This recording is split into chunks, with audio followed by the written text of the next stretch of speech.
वैसे इस व्लॉग में जो दिक्कतें होने वाली हैं व्यूअर्स को, उसके लिए मैं अभी से ही सॉरी बोल रहा हूँ, और वो दिक्कतें क्या है वो मैं आगे बताऊंगा। वैसे मेरे दोस्तों, इस व्लॉग पे एंड तक बने रहना। साल के शुरुआत के जो 6 महीने मैंने बिताए उसकी एक छोटी सी समरी मैं यहाँ पर आपको देने वाला हूँ।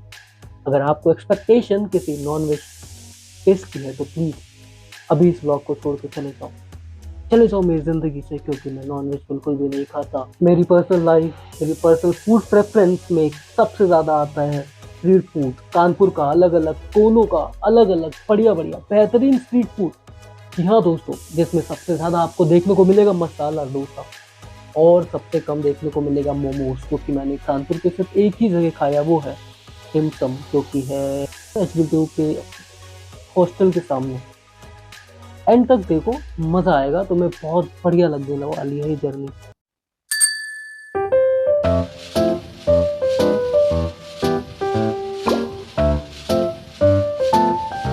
माता जी के साथ कहीं भी जाना हो तो अच्छा एम्बियंस भी जरूरी है, तो स्ट्रीट फूड पे ज्यादा भी ठेले पे खड़े होके माता जी के साथ शायद उतना अच्छा ना लगे, तो मैं आज आया अपनी मम्मी के साथ।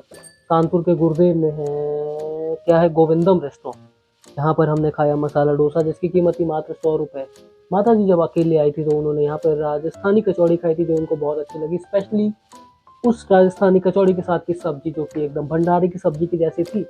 वैसे भंडारे की सब्जी की अगर बात करें तो भंडारे की सब्जी मैंने कई बार खाई।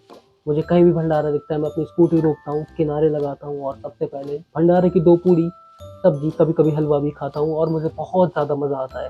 दोस्तों, मुझे जितना ज़्यादा मज़ा भंडारे का खाना खाने में आता है, उतना मुझे अपने घर के खाने में भी नहीं आता है। पता नहीं ऐसा क्यों है, लेकिन ये सच है, और जो सच है वो मैं आपको बता रहा हूँ। भंडारे के प्रसाद में शायद कुछ ऐसा होता है, भगवान का आशीर्वाद होता होगा या जो भी होता हो, भंडारे के प्रसाद खाने में मुझे इतना ज़्यादा मज़ा आता है।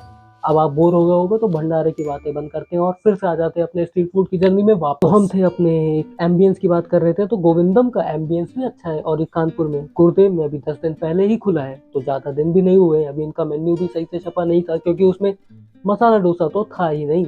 हमने फिर इनसे कहा कि हमको तो चाहिए मसाला डोसा, उन्होंने कहा बिल्कुल मिल जाएगा, नया मेन्यू गया है प्रिंट होने, आ जाएगा जल्द से जल्द। उसकी हमें क्या ही दिक्कत थी, हमें केवल मसाला डोसा चाहिए था, वो आ गया 100 रुपए में। मजा आ गया खाकर। आगे चलते हैं, नई दुकान, नया स्ट्रीट फूड, नया कैफे। चलो, अभी हम आए हुए हैं मिस्टर रोड में, हाथरस वाले में। इसका हमने खाया मूंग दाल का हलवा, अपने एक दोस्त के साथ आए हुए थे। 60 रुपए का 100 ग्राम था इनका हलवा, और एक नंबर था इनका हलवा। देसी घी की एक अलग से खुशबू थी।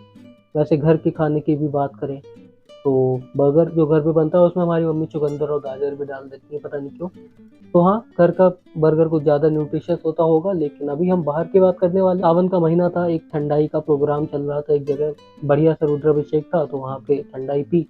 उसके बाद घर मटके में मम्मी ने बनाई थी चावल, बहुत बढ़िया लग रहा था, मतलब पुलाव जैसा था। ये सब खा खा के हमारा वजन बढ़ चुका था, तो आपको सोचा हल्का खाने को, लेकिन हल्का कुछ मिलता ही नहीं है। स्ट्रीट फूड में आप हल्का कुछ एक्सपेक्ट ना ही करो तो अच्छा है। कानपुर के मैक्रोबर्ट हाल के पास में मौजूद है ये चाइनीज़ किंग। यहाँ पे मैंने फ्राइड राइस खाया था, मुझे एक नंबर लगा। फिर कभी जाऊँगा इनका पनीर ज़रूर खाऊँगा। उस दिन मेरे को इतना भूख नहीं था कि मैं पनीर खाऊँ, लेकिन अब मैं जब नेक्स्ट टाइम जाने वाला हूँ तो इनका चिली पनीर या फिर चिली राइस खाने वाला हूँ। पनीर राइस जैसे बाहर कुल्हड़ का इतना ज़्यादा क्रेज़ हो गया है। कुल्हड़ में मैगी मिल रही है, कुल्हड़ में डोसा, कुल्हड़ पता नहीं क्या क्या मिलने लगा, तो मैंने सोचा कि ना कुल्हड़ में छोला घर पे खाया जाए। तो कुल्हड़ तो था नहीं, तो कप में छोला खाने का ट्राई किया। कुछ ज़्यादा अजीब नहीं लगा, मतलब नॉर्मली लगा। कुल्हड़ में शायद मिट्टी की खुशबू आती होगी, अगली बार ट्राई करेंगे। फिर अपन आ गए रेव 3 के सामने वाली रोड में, नेताजी के नाम से, जिनका पान मैंने खाया और मुझे मज़ा आया।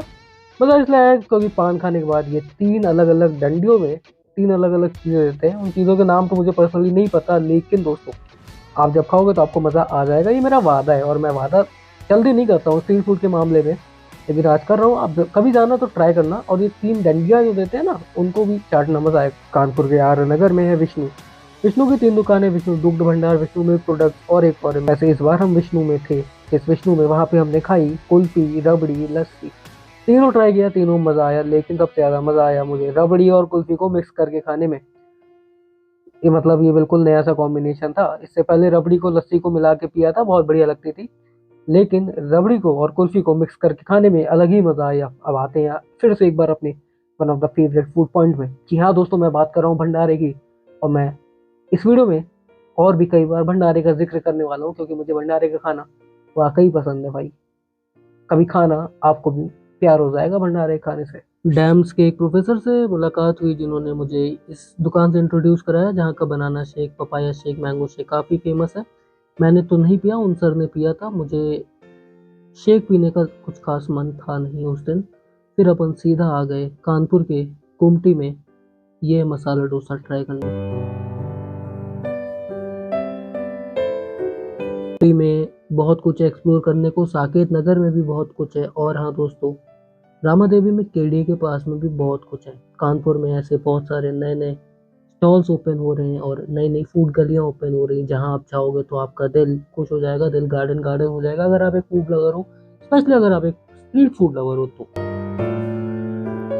वर्जिन मोहितो तो आपने बहुत पिए होंगे। ये वर्जिन मोहितो एक ऐसा है जिसमें चटनी डाली थी इन्होंने, मुझे भी खास लगा। 30-40 रुपए का था, मज़ा आया पीकर, दिल खुश हो गया। आगे चलते हैं। मैं पर्सनली मसाला डोसा को एक हेल्दी स्ट्रीट फूड मानता हूँ, क्योंकि उसमें मैदा नहीं होती है ज़्यादा, वो ऑयल के अंदर भटूरे के जैसे उसको नहीं सेका जाता है, तला जाता है। तो मुझे स्ट्रीट फूड में डोसा ज़्यादा पसंद इसलिए भी है क्योंकि वो थोड़ा न्यूट्रिशियस होता है, सांभर में सारी सब्जियाँ होती हैं, कोकोनट चटनी वगैरह में। वैसे साहब समोसा की अगर बात करें तो दोस्तों, इनका पनीर कटलेट 30 रुपए का जो है, कभी खाना, आपका दिल खुश हो जाएगा। उसमें इतने सारे पनीर मिलेंगे आपको कि आपको मज़ा ही आ जाएगा। उसके बाद बात करते हैं कुछ ज़रूरी बात। कानपुर में एक है गुप्ता वेज बिरयानी। गुप्ता वेज बिरयानी के बारे में अगर कहें तो मैं पर एक ही बार गया हूँ, 2 बार, 1 या 2 बार, लेकिन इनका वेज बिरयानी और इनका चाप, भैया भैया क्या बताएं। आलू चाप नहीं, मसाला चाप, पनीर चाप, अचारी चाप, मैंने 2 चाप खाई थी, मुझे दोनों मज़ा आ गई थी। 100-100 रुपए की थी और दिल खुश हो जाएगा। मतलब चाप के नाम पे आजकल कुछ भी लोग सर्व कर देते हैं, लेकिन एक अच्छा ऑथेंटिक चाप बहुत सालों पुराना है इनका, और बहुत बढ़िया भीड़ लगती है।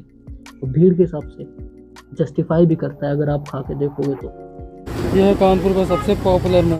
कानपुर में गुमटी के पास में एक है आरबीएस। वहाँ पे मुझे सर्विस से इतनी ज़्यादा समस्या हुई कि मैं आपको क्या ही बताऊँ। 3 संडे लगातार अपनी गाड़ी ले गया, 11,000 रुपये का बिल भी बनवाया, लेकिन दोस्तों एयर पाइप एक होता है गाड़ी के अंदर, वो ख़राब था और 11,000 रुपये लग गया। इंजन पूरा बन गया पूरी, लेकिन फिर भी गाड़ी स्टार्ट नहीं हो रही थी, ज़्यादा आवाज़ कर रही थी, अलग अलग प्रॉब्लम्स आई। वो सब मैंने ई रिक्शा में लाद लाद के वहाँ ले गया, सही कराई। लेकिन चलो आखिरकार अब मेरी गाड़ी सही है, देखते हैं कब तक सही रहती है। 6 महीने की तो गारंटी दी है उन लोगों ने। कानपुर में सिद्धि विनायक मंदिर जो कि है घंटाघर के पास में, उसके दर्शन करने के बाद अपन सीधा आगे बादशाही नाथ के चौराहे पर, जहाँ पर मुझे ये ब्रेड मक्खन और मट्ठा पीने का सौभाग्य प्राप्त हुआ। इस ब्रेड मक्खन को हम लोग कानपुर का नेशनल ब्रेकफास्ट का अवार्ड पता नहीं कब देंगे, लेकिन वाकई ये मैं हेल्दी भी मानता हूँ और न्यूट्रिशियस भी, और मुझे खाकर मज़ा भी आता है, क्योंकि मुझे ऑयली चीज़ें लाइक भटूरा बिल्कुल भी पसंद नहीं। मुझे भटूरा बिल्कुल भी पसंद नहीं, बिल्कुल भी। एक्चुअली मुझे मैदा बिल्कुल भी पसंद नहीं, बिल्कुल भी। नवाबगंज में एक है ये डोसे वाला, जिसका डोसा मैंने खाया, जिसका डोसा वाकई एक नंबर था। एक नंबर इन द सेंस कि हाँ, कानपुर का ऑथेंटिक डोसा बहुत कम जगह मिलता है। उनमें से एक है रावतपुर में, वो मैं आपको आगे दिखाने वाला हूँ। एक ये भी है, ये बढ़िया डोसा है स्टूडेंट्स के लिए जो नवाबगंज में रहते हैं, एचबीटीयू में पढ़ते हैं, उन स्टूडेंट्स के लिए खासकर, क्योंकि एचबीटीयू के आसपास ज़्यादा अच्छे ऑप्शंस नहीं है मसाला डोसा के। ये हार्श है लेकिन रियलिटी है, अच्छे ऑप्शंस नहीं है। डोसा तो आजकल हर कोई लगा के बेच देता है, लेकिन अच्छे डोसे की अगर बात करें तो बहुत कम जगह मिलेगा, और जितनी कम जगह मिलेगा उस चीज़ की वैल्यू उतनी ज़्यादा होती है। जितनी कम उसकी अवेलेबिलिटी होती है, वो हम लोगों को उतना ही ज़्यादा प्यारा होता है। फिर चाहे वो मैकेनिकल इंजीनियर्स के लिए लड़कियों की बात हो, तो वहाँ पे भी लड़कियों की सप्लाई बहुत कम होती है, तो डिमांड ज़्यादा होती है, अगर आपने कभी ध्यान दिया हो। वैसे इस साल के शुरुआत के 6 महीने में मैं लॉन्ग फॉर्म कंटेंट क्रिएशन से शॉर्ट फॉर्म की तरफ ज़्यादा स्विच किया। इस चैनल पे आपको 350 अप्रॉक्स वीडियोस मिलेंगे शॉर्ट। और हाँ दोस्तों, मैंने इंस्टाग्राम पे भी अप्रॉक्स साल में शुरू में ही 6 महीने में मैंने 100 रील्स डाली, जिनमें मुझे अच्छी खासी रीच भी मिली और कुछ लोगों ने फॉलो भी किया, उसको काफ़ी पसंद भी किया। अगर आप भी मेरे चैनल पे नए हो तो मुझे सब्सक्राइब करो, इंस्टाग्राम पे भी फॉलो कर सकते हो। वैसे मैं ये पार्ट 1 में ज़्यादा लंबा नहीं खींचना चाहता, अगले पार्ट में और भी जर्नी शेयर करूँगा स्ट्रीट फूड को लेकर कानपुर के। तब तक